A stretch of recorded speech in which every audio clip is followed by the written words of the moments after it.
आज मैं आपको एक ऐसा स्ट्रक्चर बताऊंगा जिसका यूज करके आप कमाल कमाल के सेंटेंस बना पाओगे। तो देखो यहाँ पर लिखा हुआ है, क्या करे यह एक समस्या है, कहाँ जाए यह अनिश्चित है, कैसे करे यह आसान है, कैसे पढ़े यह आसान नहीं है। तो इस प्रकार का सेंटेंस को कैसे बनाया जाता है उसका आज मैं आपको स्ट्रक्चर बताऊंगा। और इस तरह के सेंटेंस को फ्रेज एज सब्जेक्ट कहा जाता है, मतलब कि फ्रेज एज सब्जेक्ट के रूप में हम लोग बनाएंगे।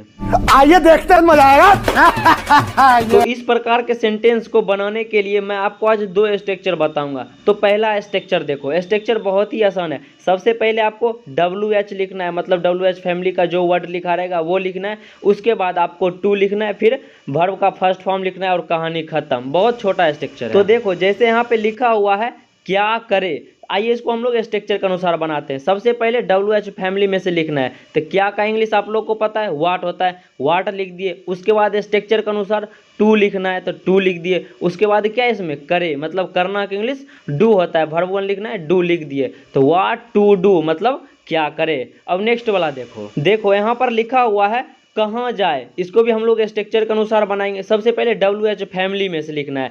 तो कहाँ का इंग्लिश आप लोग को पता है, वेयर होता है, तो वेयर लिख दिए। उसके बाद स्ट्रक्चर के अनुसार टू लिख दिए। उसके बाद लिखा हुआ है जाए, मतलब जाना का इंग्लिश गो होता है, तो गो लिख दिए। तो वेयर टू गो जिसका मतलब हो गया कहाँ जाए। अब नेक्स्ट वाला तो देखो यहाँ पर लिखा हुआ है कैसे पढ़े, तो इसको भी हम लोग अपना स्ट्रक्चर के अनुसार बनाएंगे। सबसे पहले WH फैमिली में से, तो कैसे का इंग्लिश हाउ लिख दिए। उसके बाद स्ट्रक्चर के अनुसार टू लिख देंगे। उसके बाद पढ़ना के इंग्लिश क्या होता है, रीड, तो हाउ टू रीड मतलब कैसे पढ़े। देखो बाबू वो ट्विस्ट बाकी ही है। तो ट्विस्ट क्या है वो अब देखो, आपको इसी स्ट्रक्चर में जहां पर वर्ब वन है उसके बाद अब आपको इज लगाना है। उसके बाद फिर नाउन लिखना है, या तो जो ऑब्जेक्ट है ऑब्जेक्ट लिखना है, कहानी खत्म। एक एग्जाम्पल देखो, आपका कन्फ्यूजन मक्खन के जैसा साफ हो जाएगा। तो देखो यहाँ पर लिखा हुआ है क्या करे यह एक समस्या है। तो आइए इसको हम लोग अपना स्ट्रक्चर के अनुसार बनाते हैं। सबसे पहले WH फैमिली, तो WH फैमिली क्या लिखना है,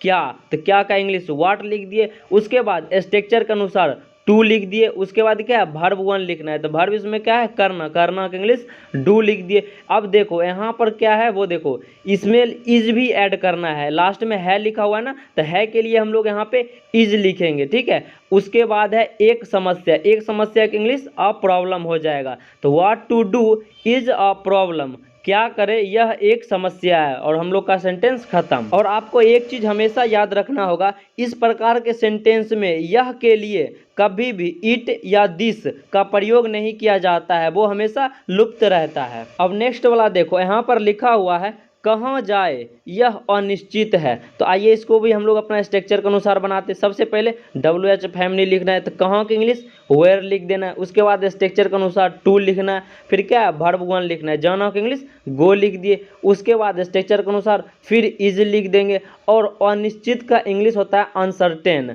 तो where to go is uncertain मतलब कहाँ जाए यह अनिश्चित है। अब एक लास्ट एग्जांपल देख लो और कहानी खत्म। तो देखो यहाँ पर लिखा हुआ है कैसे करे यह आसान है। तो देखो हम लोग इसको अपना स्ट्रक्चर पे बनाते हैं। सबसे पहले WH फैमिली, तो क्या है कैसे, कैसे का इंग्लिश हाउ लिख देंगे। उसके बाद स्ट्रक्चर के अनुसार टू लिख देंगे। उसके बाद क्या है करना, करना का इंग्लिश डू लिख दिए। उसके बाद स्ट्रक्चर के अनुसार इज लगा देंगे। और लास्ट में क्या है आसान, आसान का इंग्लिश इजी, तो how to do is easy. तो हम लोग का सेंटेंस बन गया कैसे करे यह आसान है। आपको याद रखना होगा यह के लिए कभी भी इस प्रकार के सेंटेंस में दिस या इट का प्रयोग नहीं करना है। तो उम्मीद करते हैं ये वीडियो आपको अच्छा से समझ में आया होगा, और आपके लिए कुछ वर्क दे रहे हैं जो आप कमेंट में ज़रूर बनाइएगा। तो मिलते हैं ऐसे ही नेक्स्ट वीडियो में। Have a good day and take care.